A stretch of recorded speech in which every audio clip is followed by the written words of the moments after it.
chị chỉ đẹp ô sao tao mu chưa nát cái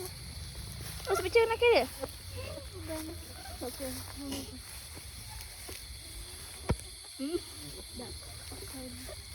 con mày ăn dâm ngon mày sao phải ôi sao tao mu mà ôi khám á ôi sao tao mu ha mu chưa nè lại đa tam có lợi nhỉ lấy sờ lê nhỉ ấy nè rồi không mùi đa tam cái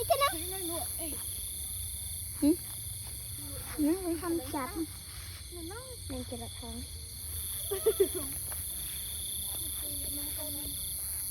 miền kia đã chị đem hết ấy kia tam hôm nay phụ bên này đâu mà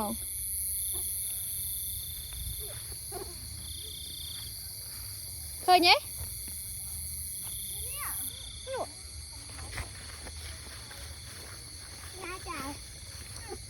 bạn đấy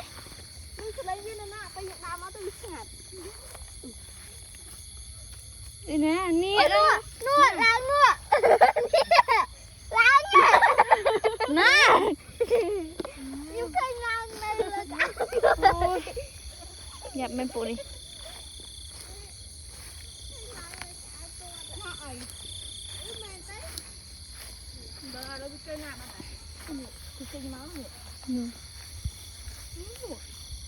nè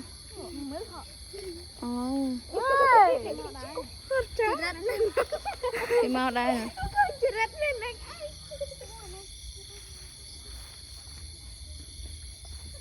trên hạt của apple chứ đúng không sao chị bà nó nghe chỉ là đó xí đâu